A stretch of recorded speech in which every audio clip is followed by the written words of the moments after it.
So today we're going to be talking about new construction homes in the Seattle area. So if you are relocating to Seattle or looking to upgrade into a new house in Seattle, you may be wondering about, I like new, low maintenance, fancy uniform neighborhoods, that type of a thing.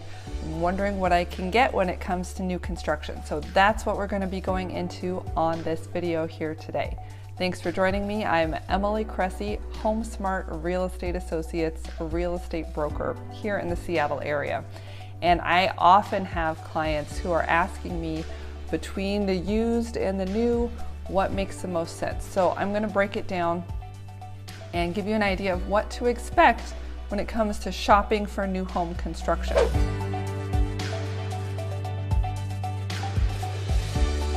So here's the big thing that's kind of the crunch, the limiting factor, the bottleneck when it comes to new construction in Seattle.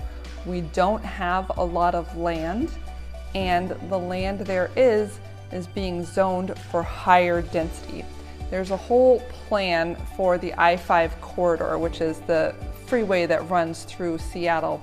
And we're really limited here by having water on both sides of us. We have Puget Sound on the west and Lake Washington on the east, and it really just makes a crunch kind of coming through this narrow bottleneck of an area. So what the city planners have decided to do is to really limit the types of things that can be built here. So if you drive through some of our popular neighborhoods, Ballard, the fishing village north of downtown Seattle on Puget Sound, or you look in the U District by the University of Washington, Green Lake, those types of areas, what you will see is that we have a lot of vertical construction, and this is exactly what they're trying to do. They're knocking down older homes with bigger lots, and they're seeing how many properties can we squeeze into this area. And typically the type of construction we're going to see here is a 3-story townhouse, if not 4-story townhouse, which is a lot of stairs. And we'll also see things like condos and apartment buildings with retail available on the first floor. And this is by mandate of the city. The builders don't necessarily get to choose all the options that they might like.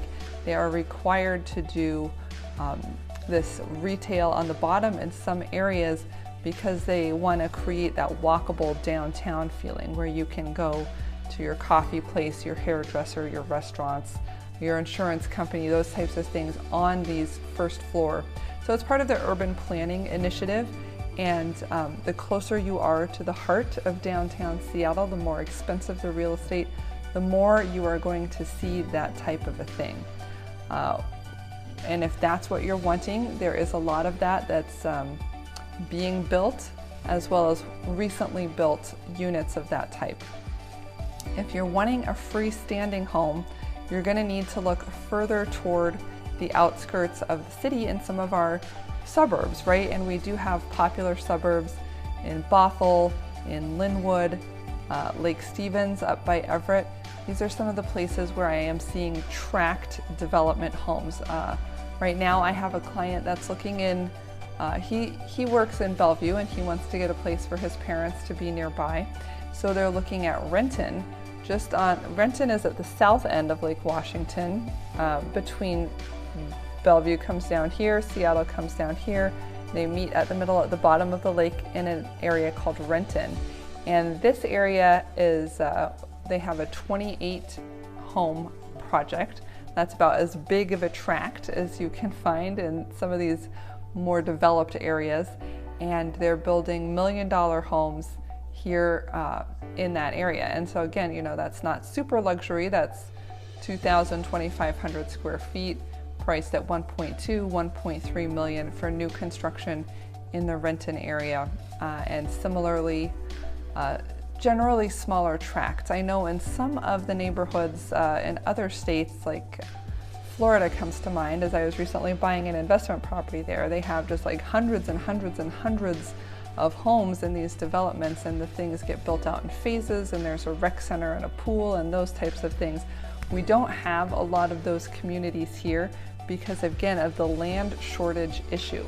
So a lot of what you're paying for is that new home smell and having something with that 1-year builder warranty on it so that you know everything will be in good condition. And then likewise, the roof won't have to be replaced, the furnace won't have to be replaced, the water heater won't have to be replaced. Everything is pretty new and good repair. And in the surrounding neighborhood, you see the same types of homes, so there's a lot of uniformity. Those types of things are harder to find in some of our older neighborhoods, as some homes have been let go and they're dilapidated. Some homes have been remodeled and upgraded and they're in good shape, but they keep the original character of the home. And then some homes have been knocked down altogether and you'll find a one-off new construction. So this is more what I would call an infill type of project, where they're saying, hey, let's knock down the existing 1 or 2 homes. Let's build another 2 to 5 homes in this area, maybe just 1. And you'll see that especially in some of the very premium neighborhoods where there's a great view, perhaps. They'll buy, a $1 million home that's fallen apart. They'll knock it down and they'll build a $3 million home or a $5 million home in that area. I saw that a lot in Clyde Hill outside of Bellevue. I see it in Capitol Hill, Magnolia, some of these primo high-end neighborhoods where the location is excellent, but maybe the house there is a little bit dated. So that's another new construction option, is this idea of not buying in a huge tract, but buying one property and remodeling or rebuilding something new in that area. So we can talk more about what the developments are that you see or that you might be interested in, what the price points are, but I just wanted to give you a little bit of an idea of what you're up against if you are looking for new construction here in the Seattle area. Again, my name is Emily Cressey. If you've got any questions, you can always reach me online at my website, homeproassociates.com. I'll see you there.